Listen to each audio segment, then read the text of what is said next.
When it comes to romantic leading men on Australian television, it would be hard to beat Diver Dan, the laid-back and charming fisherman on Sea Change.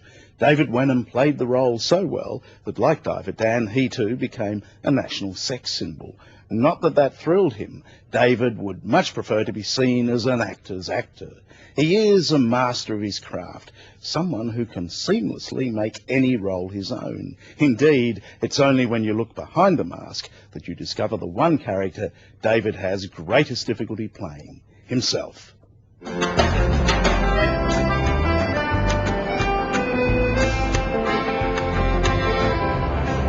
know where we are? Absolutely no idea. Reporters often find themselves all at sea when it comes to interviewing David Wenham. You're going to hate this, aren't you? Yes, I am. Okay, may the dentistry begin. It's not quite like pulling teeth, but then again, it's not far off. I'm winging it here because I have no words. You're good, you're talking. Only just, Charles, only just. Wenham is an actor famously reluctant to perform, except when he's in character. Pretty icy. Then the words flow, and a kind of sea change comes over David. What about your mother? She was a concert violinist, wonderful woman. She had no arms. So she used to put the bow between her toes and she'd just go like the clappers. Remarkable woman. Acting is about assuming another character, which I feel far more comfortable doing than playing the role of myself in front of a television camera. I'll be talking about a self-esteem problem here, surely. Sometimes, yeah, I do have a confidence problem. Really? Mm-hmm. The world in which David Wenham grew up couldn't be less like Pearl Bay. Where are we? This is the back lane, Marrickville. It's the gritty urban landscape of Marrickville in Sydney's inner west. Hey, Christine, how are you? I'm very good, I'm very good. But you're doing a bit of visiting. Hello. Hello. Hello, Christine. I'm Charles. This is Charles. Good to see you. I hear that this bloke used to climb over I'll show you the TV. Oh, yeah? Yes. You've got me. Oh, here comes the 10:09, I think. It's on time. It's going to land in the backyard. David was the youngest in a working-class Catholic family of 7. A family as big as its backyard was small. It seems sort of small now, but back then it was sort of massive. It was like the TARDIS in a way. And during the summer months we had a little swimming pool over here. Oh, you got a swimming pool? Yeah, we had a pool. It wasn't an in-ground one. No, she's gone now. Dad's put a worm farm there in its place. His mum and dad are Bill and Kath, and in order they had Peter, Helen, Anne, Carmel, Kathy, Marie, and finally David. How many did you fit in here? Well, at one stage there were 3. 3 in here. God. Until eventually they all got married and moved out, and it ended up being my room at last. Little has changed since David left home. His room is a treasure trove of early Wenham. Oh, God, don't go sharp on that. As the youngest of 7, it's perhaps no surprise that this environment fostered a love of performance as a way of seeking attention. Yeah, Bert, who's missing an ear now. David's first big break is also his little secret. He got his start in puppets. Just how embarrassing. Oh, God, and these would have... You're not going to show this on national television, surely. One of those slightly less guarded moments which reveal the fleeting image of the little red-headed kid who was just driven to perform. There used to be puppet shows at this table, actually. How did that start? Well, I used to operate the puppets from underneath the table here, and one of my sisters used to sell the tickets to the rest of the family. The thing is, of course, with a big family, you always have an audience. A ready audience. I don't know how willing they were, but there was an audience. Hello, David. I've left your phone. I love performing.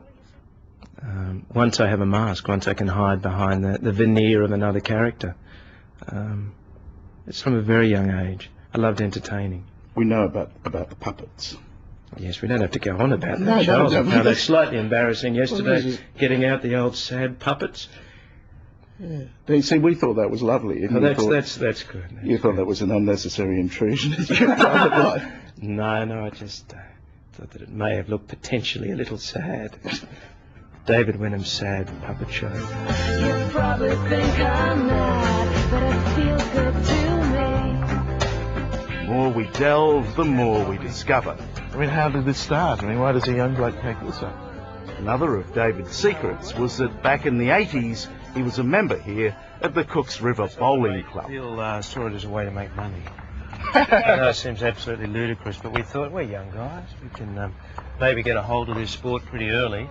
And there's a few competitions around Australia. We thought, we could travel the country and, make dozens of dollars. Dozens of dollars. Wenham wanted to clean up in order to subsidise his studies at the Nepean Drama School in Western Sydney. It's a very frustrating game. I can't see it getting you in the front of Who magazine.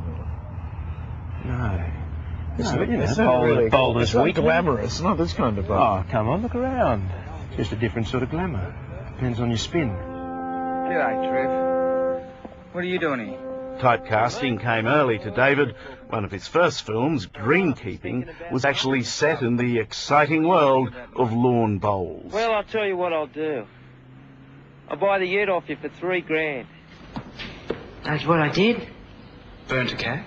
Cats. His early acting career was marked by playing oddbods, like the pyromaniac who delighted in burning cats in the movie Put him in Cosy. a cage, doused him with petrol, then I put a match to him. Funny, eh? You want to have another look at it, do you? Yeah, how about having a look at that, eh? But the most dysfunctional character of all was his chilling portrayal of the psychopathic Brett Sprague in The Boys. You're such a shitbrain, you'd look a whole lot better with your head hanging out of your ass. Oh, but The Boys won him critical acclaim, but in the same year, it was a very different character that saw David win over the country with the wooing of Sigrid. And what did help if I told you got your skirt on inside out? Oh, God. Diver Dan transformed David Wenham from character actor into a national sex symbol.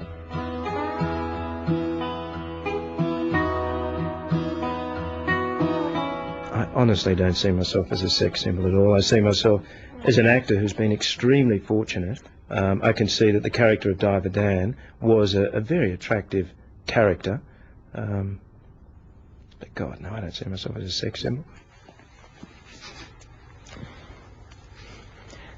Shouldn't we get to know each other first? What if we don't like each other?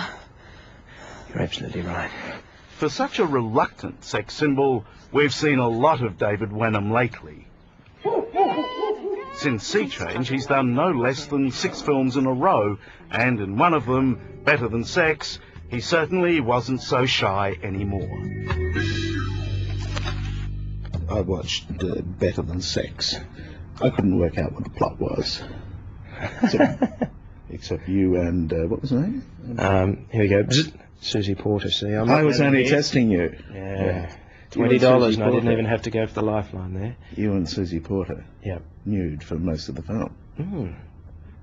I don't think the costumes even got a credit in that film, did they? There was a costume designer, but they were only there briefly. Bye. You don't have a problem with nudity, though, do you? A partial nudity. Yeah. I have done the full Monty on stage a few times. Mm. Not for a while, thank God. In warm weather or cold? In cold weather, actually. Mm. What goes through an actor's mind when you're doing that? Nothing, hopefully. That's a very good answer. God, every now and again I've got to give one good answer. Where in heaven's name are we going to find someone to read the role of the young, sensitive Swiss poet Goethe? If you blinked and missed David Wenham in Moulin Rouge, Fine! It's just a matter of speed. you won't in his latest movie, The Bank. This is a thriller set in the industry we all love to hate. Okay, 1929. The big crash.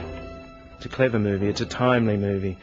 It's a film about something that a lot of people, particularly in Australia, I think, have a bit of a passion about, and that's banks. It's unashamedly an anti-bank film. We've now entered the age of corporate feudalism, and we are the new princes. What do you call yourselves? Bastards without borders. The bankers are such bastards in that. and are portrayed as such bastards that It's a very honest film, Charles, but yeah. I left during the closing titles, as I always do in movies. I shouldn't, because I suddenly wanted to see which bank had put up the money for the movie. Tricky that.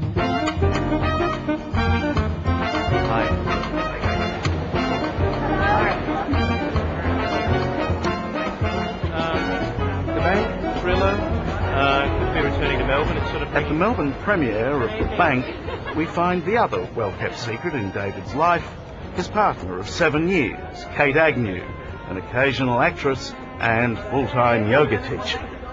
You have a partner in life who has experience as an actress, so she must understand all this. That must help. It does. She's very understanding, yeah. But she's teaching yoga now, I believe. She does. Is that a sensible career option? Absolutely. Absolutely. It's constant. And do you practice yoga? Sometimes. Which postures do you use? Look, I salute the sun and, the old downward-facing dog and all of those. Look, in all honesty. Sounds like euphemisms. I know, we're working blue again now. Let's not salute the sun. This is a family program.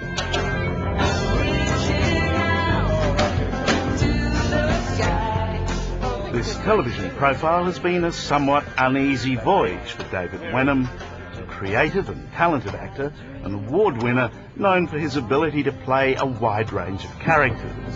Stand by with the line, Mr. Wenham. I'm standing by. But a man strangely tortured by an endearing shyness that seems to make it so hard to play the most elusive role of all, himself. God knows what they'll do with that. They'll never use it. They'll never use it. I think I'd subscribe to the Alec Guinness School of Acting there. He was a man who could easily walk down the street without being recognised, and who took great delight in appearing on the stage each evening and then slipping out the stage door and nobody knowing who he was. And I used to love that. I used to love doing plays for various theatre companies around the place, and after the play just having a little bit of a drink at the bar and then slipping off and nobody knowing. This would be a good time to just slip off now, I think. Hooroo.